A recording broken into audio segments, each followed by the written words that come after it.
और इस वक्त बड़ी खबर आ रही है वाराणसी से, जहां पर बाबा विश्वनाथ धाम के मंदिर के शिखर से 2 कलश गिर गए। बंदरों की कूद फांद से गिरा कलश मंदिर के दक्षिणी तरफ यानी कि दक्षिण के तरफ का स्वर्ण कलश गिरा है। बैकुंठ महादेव मंदिर के स्वर्ण शिखर का कलश वाला हिस्सा गिर गया। दोबारा से कलश लगवाने में इस वक्त मंदिर प्रशासन जुटा हुआ है। मंदिर प्रशासन ने सिद्धहस्त स्वर्णकारों को बुलाया है, यानी कि एक्सपर्ट्स को बुलाया है जो यहां पर कलश फिर से स्थापित कर सके।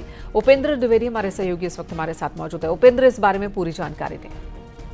हाँ बिल्कुल, देखिए मेनका श्री काशी विश्वनाथ धाम परिसर में स्थित जो बैकुंठ महादेव मंदिर है उसके स्वर्ण शिखर का कलश युक्त जो ऊपरी हिस्सा होता है वो भोर में गिर पड़ा था कल मंगलवार को, और फिलहाल मंदिर के दक्षिणी ओर ये लड़खड़ाते हुए गिरा है और स्वर्ण कलश से श्रद्धालु हालांकि चौंक गए थे। मंदिर प्रशासन ने इसे सहज कर सुरक्षित रखवा लिया है और अब जो स्वर्णकार हैं, जो एक्सपर्ट स्वर्णकार हैं, उनको बुलाकर शिखर ठीक कराने की तैयारी की जा रही है।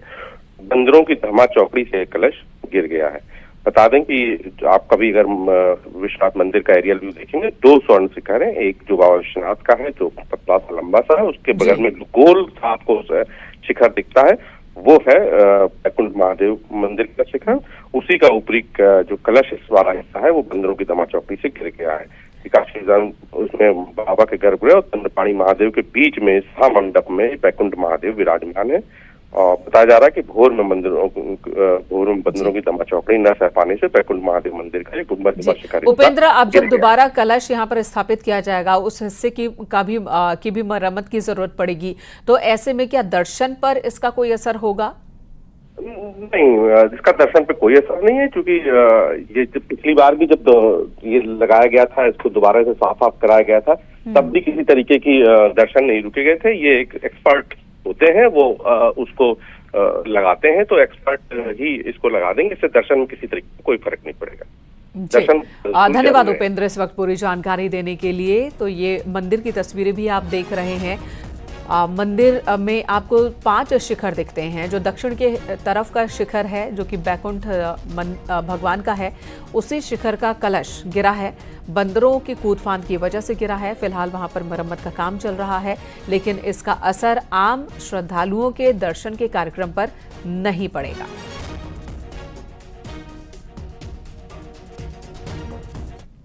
इधर उन्नाव में नर्स से वसूली करते वीडियो वायरल हुआ और डिप्टी सीएम ब्रजेश पाठक ने इसका संज्ञान लिया। रिश्वत के वायरल वीडियो मामले में जांच टीम गठित की गई है। डिप्टी सीएम ब्रजेश पाठक ने सोशल मीडिया पर इसकी जानकारी दी। सीएचसी नवाबगंज के स्टाफ नर्स पर रिश्वत लेने के आरोप हैं। आरोपी नर्स स्टाफ जो है वो नवाबगंज सीएचसी से हटा दी गई है। डिप्टी सीएम ब्रजेश पाठक ने मंडलीय अपर निदेशक चिकित्सा स्वास्थ्य एवं परिवार कल्याण से 3 दिन में रिपोर्ट तलब की है। स्वास्थ्य विभाग के अन्य कर्मचारियों अधिकारियों की संलिप्तता जानने के लिए अपर मुख्य चिकित्सा अधिकारी के नेतृत्व में एक टीम गठित की गई है।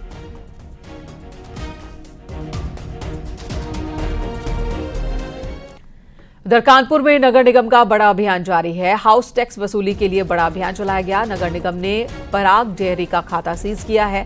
पराग डेयरी पर 3.5 करोड़ रुपए का बकाया है। अलग अलग इलाकों में 56 दुकानें हैं जिन्हें सील किया गया है। 50 लाख का हाउस टैक्स बकाया है और इसी को लेकर यह एक्शन लिया गया है।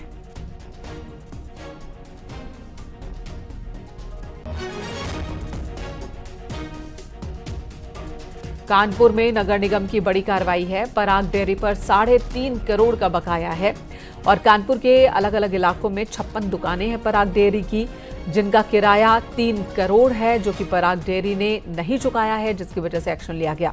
अमित गंजू हमारे सहयोगी इस वक्त हमारे साथ मौजूद हैं।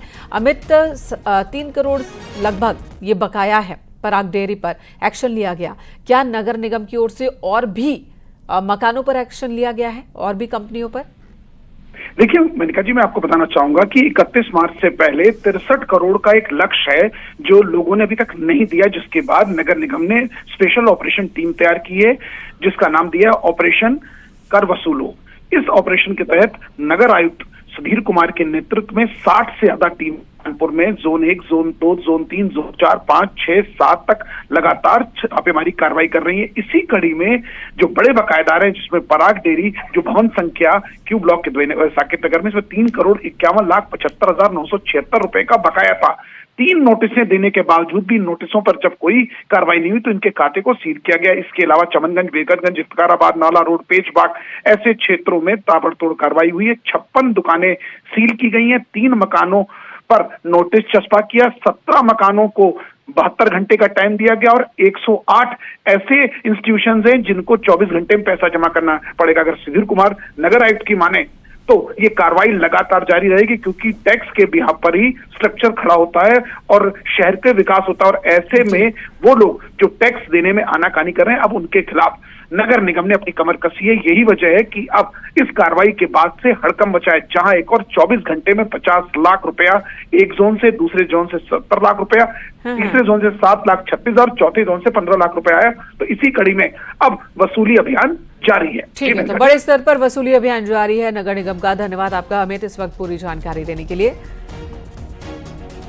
इधर मिर्जापुर पहुंचे अपनी जनता पार्टी के अध्यक्ष स्वामी प्रसाद मौर्य ने 2027 विधानसभा चुनाव को लेकर बड़ा बयान दिया। उन्होंने कहा कि सत्ताधारी दल को रोकने के लिए 2027 विधानसभा चुनाव में गठबंधन कर चुनाव लड़ेंगे। हालांकि गठबंधन किस पार्टी से होगा, इस पर उन्होंने कहा कि इसका फैसला उस वक्त के हालात पर किया जाएगा। स्वामी प्रसाद मौर्य अपने संविधान, सम्मान और जनहित हुंकार यात्रा लेकर मिर्जापुर पहुंचे थे। 28 सरकार को फाड़ फेंकने के लिए हम पूरी ताकत से संगठन बनाने में लगे हैं। रही बात 2027 आएगा तो 2027 में यदि परिस्थितियां अनुमति देती हैं तो लाइक माइंडेड पार्टियों से हाथ मिलाने में भी कोई गुरेज नहीं रहेगी, जैसे जिसका खुलासा हम तत्कालीन प्रवेश में ही करेंगे।